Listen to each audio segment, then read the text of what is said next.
नमस्कार। फिर से हाजिर हूँ एक नई कहानी को लेकर के। मैं हूँ राज, आप देख रहे हैं हाईवे 33। दोस्तों, आज की कहानी जो मैं बताने जा रहा हूँ ये शेखर जी का है।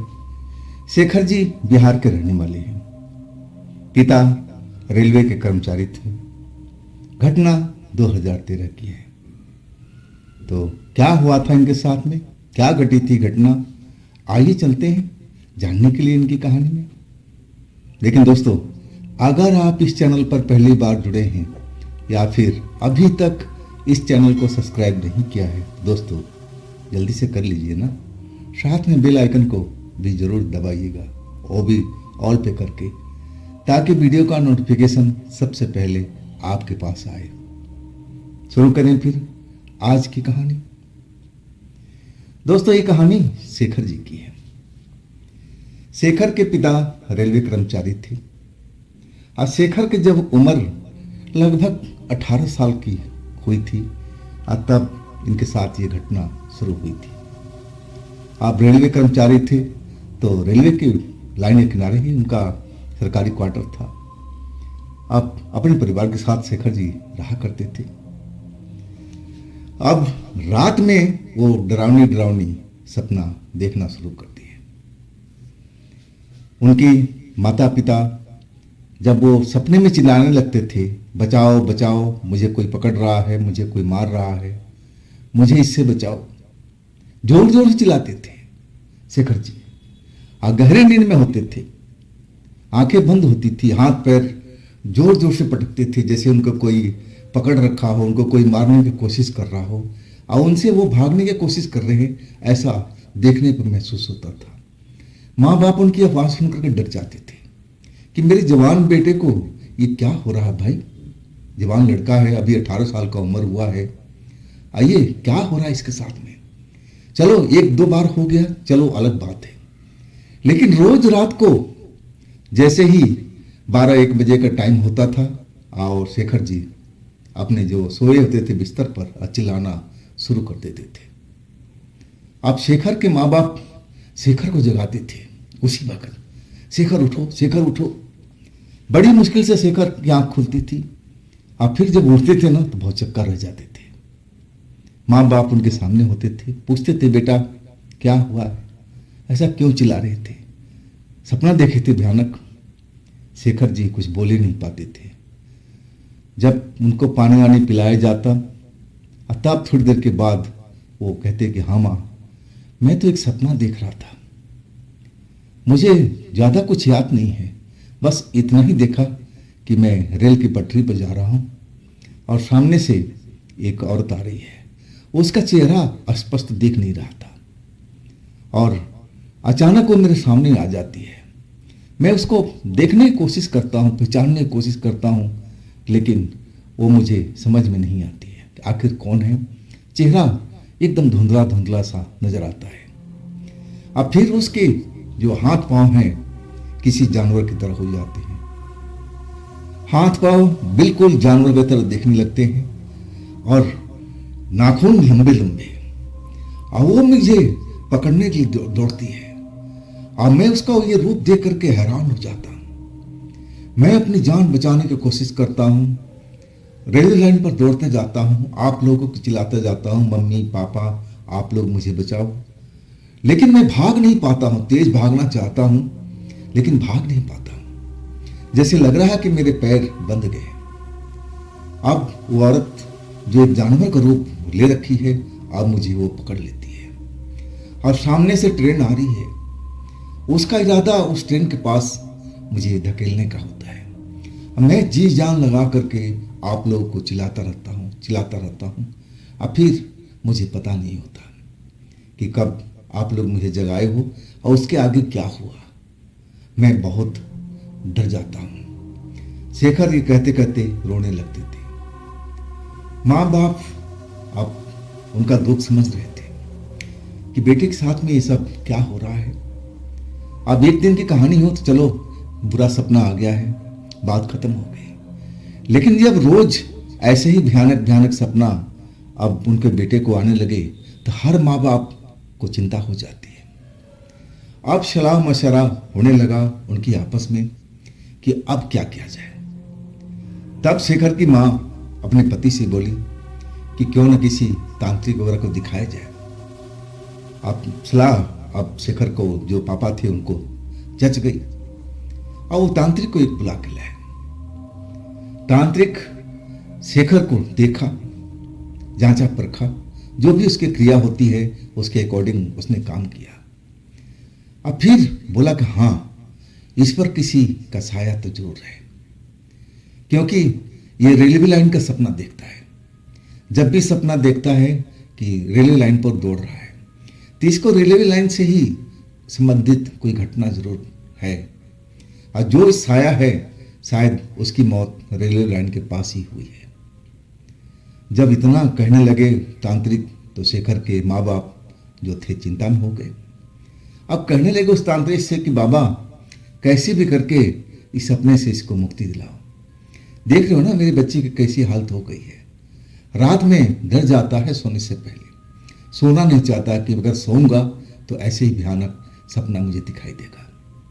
तो मेरी बच्चे की आप हालत देख करके और इस पर दया करो, आप ऐसा कुछ करो कि ये सपना आना बंद हो जाए।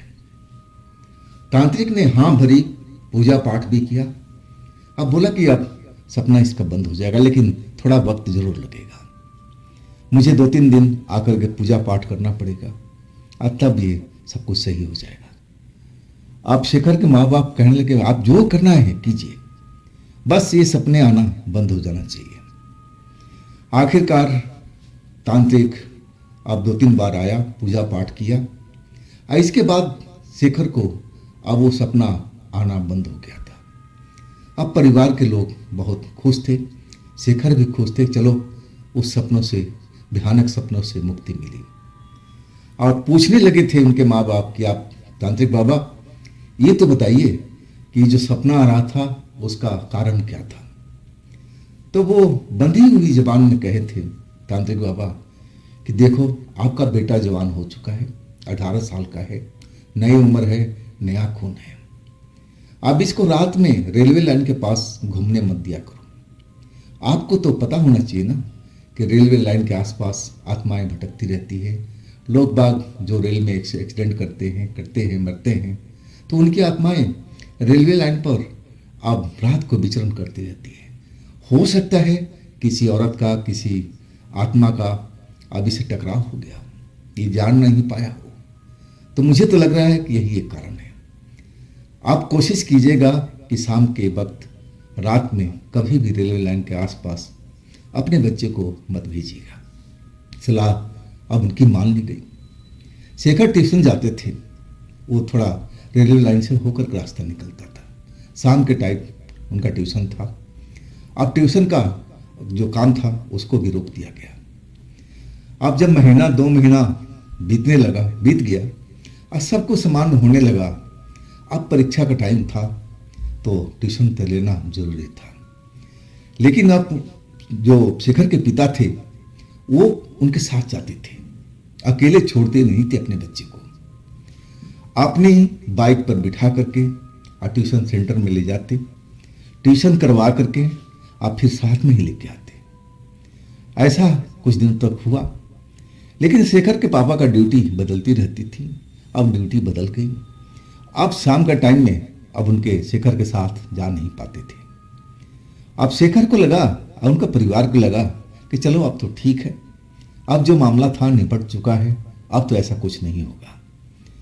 और 8-9 बजे तक शेखर अब 7 बजे निकलते थे और 8-9 बजे तक वापसी आ जाते थे। बाइक पापा वाला लेके जाते थे और फिर वापसी में वो अकेले ही आते थे, अकेले जाते थे, अकेले आते थे। अब एक रात वो गए थे, बरसात, अब जैसे ही ट्यूशन सेंटर में पहुंचे बरसात जोरों की शुरू हो गई थी। अब एक तरह से शेखर जी वहाँ फंस गए थे। बरसात धीमी होती तो निकल भी आते, लेकिन बरसात एकदम जम चुकी थी, तेज तेज हो रही थी, हवा भी भयानक चल रही थी। अब इसी वजह से शेखर को रुकना पड़ गया। और ट्यूशन सेंटर वाला जो था वो कहने लगा कि जब तक बारिश न बंद हो जाए आप लोग कोई मत जाए, खतरा हो सकता है रोड पर। और शेखर ने अपने माँ बाप को फ़ोन पर सब कुछ बता दिया कि पापा घबराने की ज़रूरत नहीं है, मैं ट्यूशन सेंटर में हूँ और सर ने बोला है कि आप लोग यहीं पर रुको। अब माँ बाप अब टेंशन फ्री हो चुके थे। उनको पता था कि बेटा मेरा कहाँ पर है और बारिश की वजह से वो फंसा हुआ है। जैसे बारिश खत्म होगी तो चला आएगा। आखिरकार रात करीब 10:30 बजे के आसपास बारिश बंद हुई और इसके बाद वो लोग जो भी बच्चे वहाँ पढ़ा करते थे अपने अपने घरों की तरफ चल पड़े। अब जिधर शेखर का घर था उधर कोई बच्चा था नहीं। अब अपनी बाइक लेकर शेखर अकेले ही चल पड़े थे। बारिश में पानी सड़कों पर जमा था। अपना वो गड्ढा उड्ढा बचा करके बाइक चलाते हुए और अपने घर की तरफ चले जा रहे थे। जब रेलवे लाइन का एरिया आ गया जहाँ से उनका एरिया घर का स्टार्ट होता था, और तब अचानक उनको बाइक जो सही चल रही थी और लगा कि एकदम भारी हो गई है, जैसे उस पर बहुत सारा वजन आ चुका है। शेखर परेशान हो गए कि ये क्या हो गया भाई, ये बाइक मेरी जाम कैसे चलने लगी, इतना मुझे एक्सीलेटर क्यों दबाना पड़ता है, बाइक तो मेरी नहीं है पापा की, और तो जरा से एक्सीलेटर में भागती थी, अब तो इंजन बहुत रेस लेना पड़ रहा है, ये समस्या क्या है। अब शेखर रेलवे लाइन के जो किनारे का रोड था उस पर थे। अब बाइक रोक दिए 10:30 बजे रात को, जबकि रोकना नहीं चाहिए था, गलती उन्होंने कर दिया था, और भी रेलवे लाइन के पास में। अब बाइक रोक करके अपने बाइक को देखने लगे कि आखिर समस्या कहाँ पर है, क्यों मेरा ये जो बाइक है भारी चल रहा है। लेकिन उनको समस्या कुछ नज़र नहीं आया, सब कुछ सही था। तो रीज़न क्या है, अब उनसे इस जो समस्या है हल नहीं हुई। आखिरकार बाइक अपना स्टार्ट कर दिए और चल पड़े। अब कुछ देर आगे तक चले थे, अभी भी वही लग रहा था कि जैसे बहुत उनकी इंजन लोड ले रही है, एक्सीलेटर फुल दबा करके अब तक बाइक मुश्किल से आगे बढ़ रही थी। अब ये नया समस्या था उनके लिए, ऐसे समस्या को उन्होंने कभी महसूस नहीं किया था। अब उनको लगा कि इंजन में ही कुछ खराबी आ गई है, अब तो पापा को बताऊंगा तब जाकर के वो सही करवाएंगे। अब मैं किसी तरह से अपने बाइक को अपने घर तक पहुंचा दूं, मैं भी खुद पहुंच जाऊं। लेकिन कुछ ही देर चलने के बाद में अचानक बाइक फिर उनकी इंजन बंद हो गया। अब घर ज़्यादा दूरी पर नहीं था, अब जो वहाँ का रेलवे क्वार्टर था उसकी लाइट सब कुछ नज़र आ रहा था। अगर वो जोर से चिल्लाते ना तो शायद उनकी आवाज़ उनके घर तक पहुँच भी सकता था। अब जब इंजन बंद हो गया तो फिर वो अपने इंजन को देखने लगे, बाइक को देखने लगे, समस्या कहाँ है। किक पकीक मारते रहे, स्टार्ट करने की कोशिश करने लगे, लेकिन बात बन नहीं रही थी। अब समझ में नहीं आ रहा था कि अब करें क्या करें। अब ने सोचा कि चलो अब ज़्यादा दूर तो है नहीं है, अब क्यों ना धकेल के चलते हैं, अब आराम से अपने बाइक को घर में लगा देंगे और अगले दिन देखा जाएगा। अब वो तांत्रिक के कही हुई बातों को उन्होंने बिल्कुल ध्यान नहीं दिया था। तांत्रिक ने बिल्कुल मना किया था कि देखो रात के टाइम रेलवे लाइन के पास में अब आना नहीं है। लेकिन अब जो सपना था, जो बुरा बुरा सपना आता था उस औरत का जो जानवर की तरह बन जाती थी, अब वो तो सपना कभी का बंद हो चुका था। अब जो शेखर थे बिल्कुल वो सब चीज़ भूल चुके थे, निडर हो चुके थे। अब लगा कि उनको ऐसा कुछ नहीं होगा, तांत्रिक ने सब कुछ कर दिया है, अब तो कोई डरने वाली बात ही नहीं है। लेकिन डरना जरूरी था। आखिरकार शेखर अपने बाइक अब धकेल कर ले जाने लगे और तभी कुछ ही कदम बढ़े थे और तभी फिर लगा कि बाइक उनकी फिर रुक गई है। अब मामला क्या है भाई, अब जैसे ही पीछे मुड़ के देखते हैं तो वही सपने वाली औरत अब जिंदा उनके सामने में खड़ी है। एक हाथ से पीछे से उनकी बाइक पकड़ रखी है, वैसे ही लंबी लंबी नाखूनें नजर आ रही है, चेहरा धुंधला धुंधला, शरीर लग रहा है कि एक औरत का है, इतना मालूम हो रहा है। अब शेखर का सिट्टी पिट्टी गुम हो चुका। बोलती तक बंद हो गई। पूरा बदन सूखे पत्ते की तरह कांपने लगा। उनको वो सपना याद आ गया जो अक्सर 12 बजे के बाद वो देखा करते थे, और वो सपना देख करके तड़पने लगते थे। जब उनके माता पिता उनकी आवाज़ सुन करके आते थे और उनको जगाते थे, तब उस सपने से उनको मुक्ति मिलती थी। अब वही चीज, वही औरत, वैसे ही रूप अब उनके बाइक के पीछे खड़ी, बाइक को पकड़ रखी है। अब शेखर का लगा कि हार्ट अटैक हो जाएगा ये देख करके।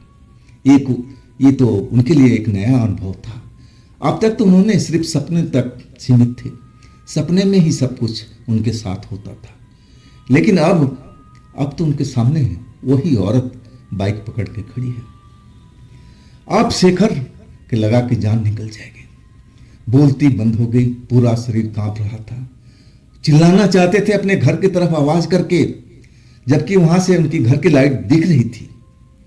वो जोर से चिल्लाते ना तो शायद उनकी आवाज, उनके जो माँ थी घर में, वो आवाज जरूर सुन लेती, लेकिन वो चिल्ला नहीं पाए।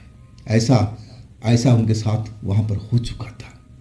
डर गए थे बड़ी बुरी तरह से उस औरत को देख करके।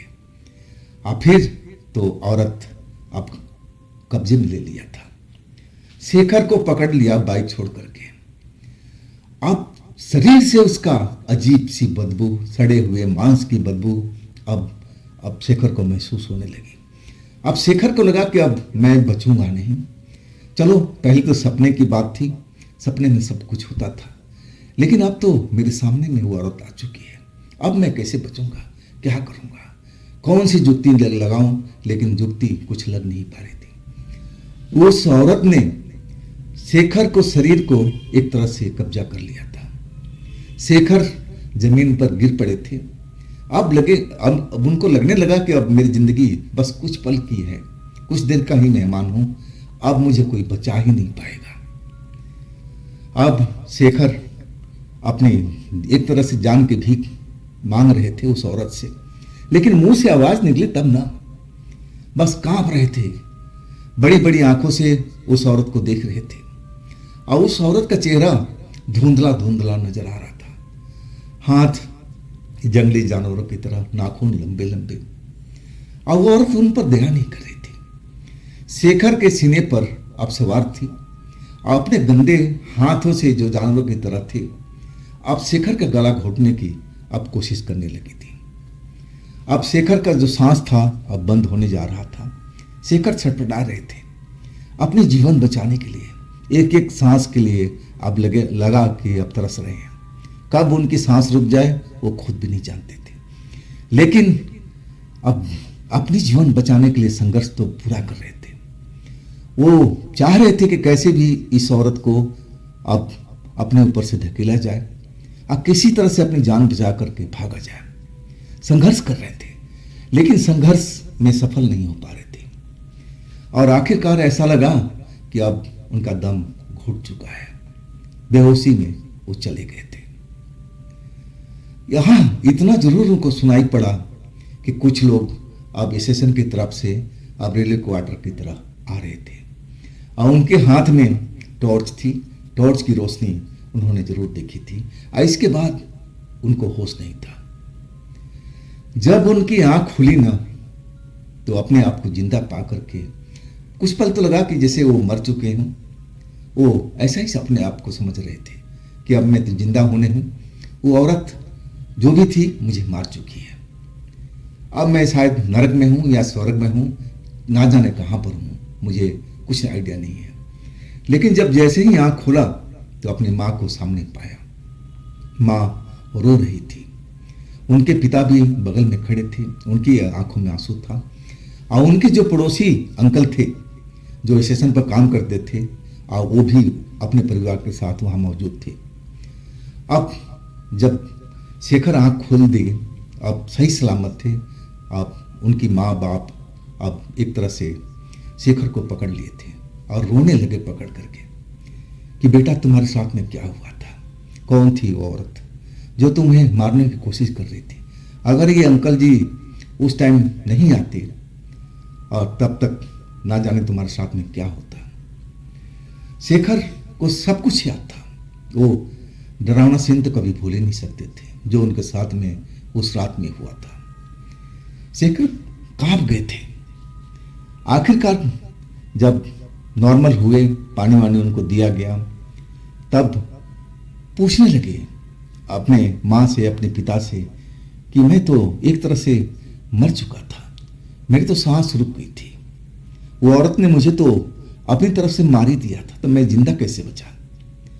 तब उनकी माँ, उनके पिता ने बोला कि इसी अंकल के जो तुम्हारे बगल में खड़े हैं पड़ोसी, इनके ही वजह से तुम आज जिंदा बचे हो। जब उन्होंने देख लिया था कि रेलवे लाइन के पास में जो सड़क जा रही, जिस पर आ रहे थे तुम, बाइक तुम्हारा खड़ी है, बाइक को देखते ही पहचान गए थे कि बाइक किसकी है। और उसी के साथ जमीन पर तुम पड़े हुए, जमीन पर एक धुंधला सा साया तुम्हारे ऊपर झुका हुआ है। अब ये सब देख करके जो अंकल थे उनको समझ में आ गया था कि जरूर यहाँ कोई भूत प्रेत अब तुम्हें पकड़ रखा है। टॉर्च की रोशनी थी और उनके साथ एक दो और लोग थे, यात्री थे, अब बातचीत करते हुए आ रहे थे। और अचानक टॉर्च की रोशनी जैसे ही तुम्हारे ऊपर पड़ी, जो भी साया थी अब रोशनी के वजह से तुम्हें छोड़ करके अब भाग गए। इसके बाद अंकल सब कुछ समझ गए थे कि तुम्हारे साथ क्या हुआ था। तुम्हें टांग करके घर पर लाया गया। बाइक भी अंकल बाद में लेके आए थे। इसके बाद तुम्हें पिता को फोन किया गया। तुम्हारा पिता ड्यूटी छोड़ करके अब यहाँ पर आए। तुम्हें होश में लाने की बहुत कोशिश किया गया, हम वो होश में नहीं आ रहे थे।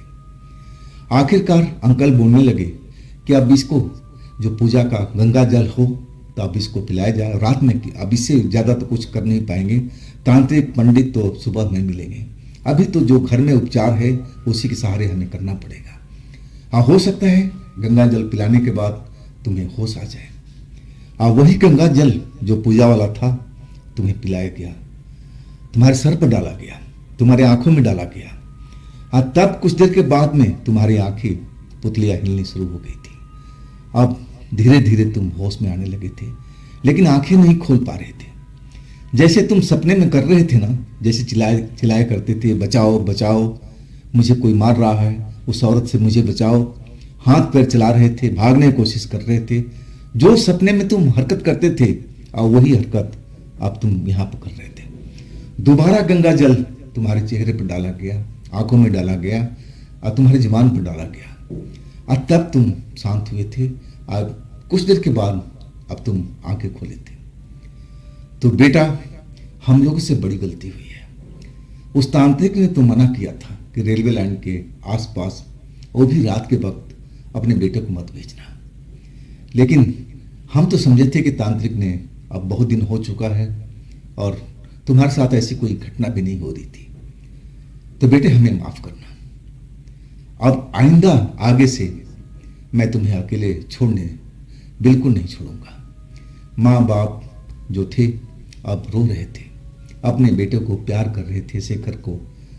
और जो पड़ोसी अंकल थे अब वो कहने लगे शेखर के पापा से कि उसी तांत्रिक को आप बुला के ले आना और बताना कि अब क्या क्या हुआ है। आखिरकार जैसे तैसे उन लोगों की रात कटी। पड़ोसी अंकल तो चले गए थे अपने घर में। अब उस घर में शेखर, शेखर की माँ और उनके पिता, तीनों लोग रात भर आपस में बातचीत करते रह गए। अब कोई डर के मारे सो भी नहीं रहा था, कैसे भी रात कट जाए और सुबह में तांत्रिक को बुलाया जाएगा और फिर जो कहेंगे और वैसे किया जाएगा। आखिरकार सुबह हुई और सबसे पहले शेखर के पापा उस तांत्रिक के पास गए बाइक लेकर के। अब बाइक जो खराब हो चुकी थी, रात में चल नहीं पा रही थी, सब कुछ उसके हाथ में हुआ था। और सुबह में जब शेखर के पापा ने स्टार्ट किया तो बाइक स्टार्ट हो गई थी, कोई खराबी नहीं थी उसमें। एक आश्चर्य की बात थी। बाइक लेके गए, तांत्रिक को बुला के लाए, बाइक पर बिठा करके रास्ते में सब कुछ बता दिए थे क्या क्या हुआ। और तांत्रिक अपनी पूजा के पोटली लेकर के आया था। 2-2.5 घंटे तक पूजा चला था।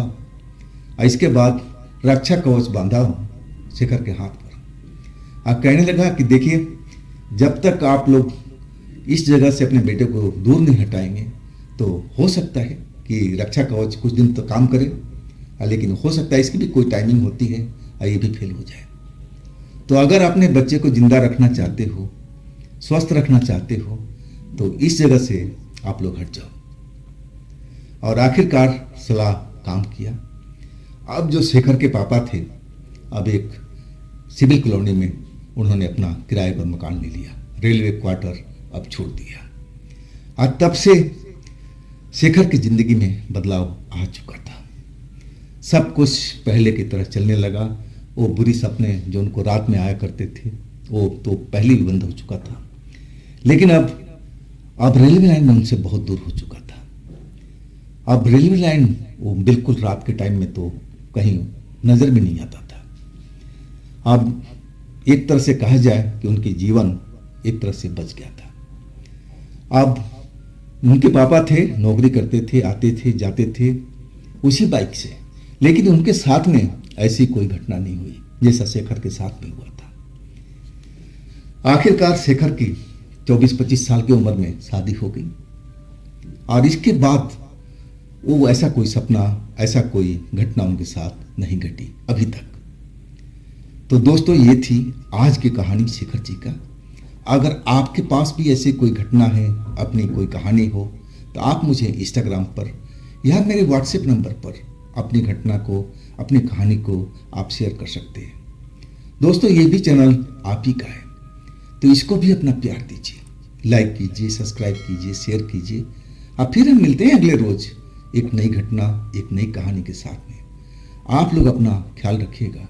नमस्कार।